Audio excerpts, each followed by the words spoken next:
Big boss ಮನೇಲಿ ರಾಗಿ ಮುದ್ದೆ ಮಾಡಕ್ ಹೋಗಿ ಗ್ಯಾಸ್ ಕಳ್ಕೊಂಡಿದ್ದು ಮನೆ ಮಂದಿ, ಆದ್ರೆ ಆಗೋದೆಲ್ಲ ಒಳ್ಳೇದಕ್ಕೆ ಅನ್ನೋ ರೀತಿ ಮನೆ ಮಂದಿಗೆ ಬಿಗ್ ಸರ್ಪ್ರೈಸ್ ಕೊಟ್ಟ ಕಿಚ್ಚ. ಏನಪ್ಪಾ ಅಂತಂದ್ರೆ ಹೋದ್ವಾರ ಹೇಳಿದ್ರು ನಾನು ನಿಮ್ಗೊಂದು ಮುಂದಿನ ವಾರ ಎಲ್ರಿಗೂ ಒಂದು ಸರ್ಪ್ರೈಸ್ ಗಿಫ್ಟ್ ಕೊಡ್ತೀನಿ ಅಂತ. ಆ ಸರ್ಪ್ರೈಸ್ ಗಿಫ್ಟು ಎಷ್ಟೊಂದು ಜನ ಕರ್ನಾಟಕ ಜನ ಕಾಯ್ತಾ ಇರೋದು ಏನಂತಂದ್ರೆ, ಒಂದು ಕಿಚ್ಚ ಸರ್ ಮಾಡಿರುವಂತಹ ಅಡ್ಗೆನ ಲೈಫಲ್ಲಿ ಒಂದ್ಸರ್ತಿ ಅದು ತಿನ್ಬೇಕು ಅಂತ. ಯಾಕಂದ್ರೆ ಅವರು ನಳ ಮಹಾರಾಜ ಅಂತಾನೆ ಹೇಳ್ಬೋದು. ತುಂಬಾ ಚೆನ್ನಾಗಿ ಅಡ್ಗೆ ಮಾಡ್ತಾರೆ, ಡೆಸರ್ಟ್ಸ್ ಆಗಿರ್ಲಿ, ಯಾವ್ದಾದ್ರು ಊಟ ಆಗಿರ್ಲಿ, ಏನೇ ಆದ್ರೂ.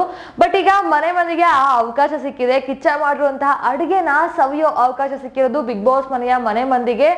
ಜೊತೆಗೆ ಎಲ್ಲಾದ್ರೂ ಅವ್ರು ಎಡುವುದಾಗ ಅದಕ್ಕೊಂದಿಷ್ಟು ಚಿಕ್ಕ ಪುಟ್ಟ ನೋಟ್ಗಳನ್ನು ಸಹ ಬರೆದು ಕೊಟ್ಟಿದ್ದಾರೆ. ಅಂಡ್ ಸಂಗೀತ ಅವ್ರಿಗೆ ಸ್ಪೆಷಲಿ ಫಾರ್ ಯು ವೆಜ್ ಅಂತ ಹಾಕಿದ್ದಾರೆ. ಅಂದ್ರೆ ವೆಜ್ ತಿಂತಾರೆ ಸಂಗೀತ ಅವ್ರು ಮಾತ್ರ, ಉಳಿದವರೆಲ್ಲ ನಾನ್ ವೆಜ್ ಇರೋದ್ರಿಂದ ಅವ್ರಿಗೂ ಸಪ್ರೇಟ್ ಆಗಿ ಅವ್ರೊಬ್ಬರಿಗೆ ಅಂತಾನೆ ವೆಜ್ ಪ್ರಿಪೇರ್ ಮಾಡಿ ಕಳ್ಸಿದ್ದಾರೆ. ಅದಕ್ಕೆ ಸಂಗೀತ ಅವರು ತುಂಬಾ ಎಮೋಷನ್ ಆಗಿರೋ ತರ ಕಾಣ್ತಾ ಇತ್ತು. ಆ ಒಂದು ರೀಸನ್ ಅನ್ಸುತ್ತೆ. ನಾನು ಹಿಡ್ಕೊಂಡು ತುಂಬಾ ಹೊತ್ತು ಕ್ಯಾಮ್ರಾ ಮುಂದೆ ನಿಂತ್ಕೊಂಡು ಮಾತಾಡ್ತಾ ಇದ್ರು. ಸಂಗೀತ ಅವರು ಫುಲ್ ಖುಷಿ ಆಗಿದ್ದಾರೆ. ಅಂಡ್ ವಿನಯ್ ಅವ್ರಿಗೆ ಒಂದು ಆಟದಲ್ಲಿ ಚೇಂಜ್ ಮಾಡ್ಕೊಳ್ಳಿ ಅಥವಾ ಅವ್ರು ಒಂದು ಕಿವಿ ಮಾತು ಅಂತ ಎಲ್ರಿಗೂ ನೋಟ್ ಬಂದಿದೆ. ಅದರಲ್ಲಿ ವಿನಯ್ ಅವ್ರಿಗೆ ಬಂದಿದ್ದೇನಪ್ಪಾ ಅಂತಂದ್ರೆ, ಜರ್ನಿಯಲ್ಲಿ ಇಳಿಜಾರ್ ಬಂದಾಗ ಗೇರ್ ಮಾತ್ರ ಚೇಂಜ್ ಮಾಡ್ಕೋಬೇಕೆ ಹೊರತು ಗಾಡಿ ಎಲ್ಲ ಥಿಂಕ್ ಅಂತ ಹಾಕಿ ಕೆಳಗಡೆ ಸಿಗ್ನೇಚರ್ ಮಾಡಿದ್ದುಂಟು. ಅಂದ್ರೆ ವಿನಯ್ ಅವ್ರಿಗೆ ಬಂದಿದಂತಹ ಲೆಟರ್ ಅಲ್ಲಿ ಬೇರೆಯವ್ರಿಗೆ ಬೇರೆ ಬೇರೆ ರೀತಿಯ ಕಿವಿ ಮಾತುಗಳನ್ನ ಬರೆದು ಕಳಿಸಿದ್ದಾರೆ. ಅವರ ಆಟದಲ್ಲಿ ಆ ಕಿವಿ ಮಾತುಗಳು ತುಂಬಾ ಇಂಪಾರ್ಟೆಂಟ್ ಆಗುತ್ತೆ ಅಂತ ನನ್ಗೆ ಅನ್ಸುತ್ತೆ.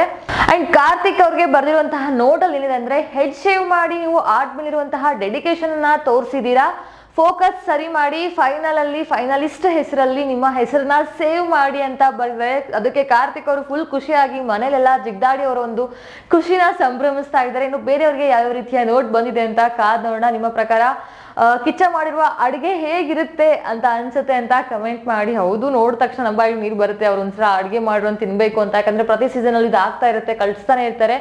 ಆದ್ರೆ ನಮ್ಗೆ ಯಾವಾಗ ಅವಕಾಶ ಸಿಗುತ್ತೆ ಅಂತ ಕಾದ್ ನೋಡೋಣ. ಸೊ ಒಂದು ಸ್ಯಾಂಡಲ್ವುಡ್ ಅಲ್ಲಿ ಅವರಂತಹ ಅಡುಗೆ ಮಾಡೋ ಯಾವ ಆಕ್ಟರು ಇಲ್ಲ. ಕಾರಣ ಪ್ರತಿ ಸೀಸನ್ ಅಲ್ಲೂ ಅದು ಪ್ರೂವ್ ಆಗ್ತಾನೆ ಬರ್ತಾ ಇದೆ. ಅಂಡ್ ಅವರೊಂದು ಅಡುಗೆಗೆ ಅಥವಾ ಅವರೊಂದು ಮಾಡೋ ಪ್ರತಿಯೊಂದು ಡಿಶಸ್ಗೂ ಅವ್ರದಂತ ಒಂದು ಫ್ರೆಂಡ್ಸ್ ಗ್ಯಾಂಗ್ ಅಲ್ಲಿ ಒಂದು ಫ್ಯಾನ್ ಬೇಸ್ ಇದೆ ಅಂತಾನೆ ಹೇಳ್ಬೋದು. ಐ ಹೋಪ್ ಈ ವಿಡಿಯೋ ನಿಮ್ಗೆ ಇಷ್ಟ ಆಗಿರುತ್ತೆ ಅಂತ ಭಾವಿಸ್ತೀನಿ. ಅಂಡ್ ಕಿಚನ ಅಡುಗೆ ಬಗ್ಗೆ ನಿಮ್ಮ ಕಮೆಂಟ್ಸ್ ಮಾಡೋದನ್ನ ಮರಿಬೇಡಿ. ಅಂಡ್ ಮನೆ ಮಂದಿಗೆ ಅವೆಲ್ಲ ಕಿವಿ ಮಾತು ಬಂದಿರಬಹುದು ಅನ್ಸುತ್ತೆ ಅಂತಾನೂ ಕಮೆಂಟ್ ಮಾಡಿ. ಈ ವಿಡಿಯೋ ನಿಮ್ಗೆ ಇಷ್ಟ ಆಗಿದ್ರೆ ಲೈಕ್ ಮಾಡಿ. ಮುಂದಿನ ವಿಡಿಯೋ ಒಂದಿಗೆ ನಿಮ್ಮ ಮುಂದೆ ಬರ್ತೀನಿ. ಅಲ್ಲಿವರೆಗೂ stay happy, stay safe. Thank you for watching.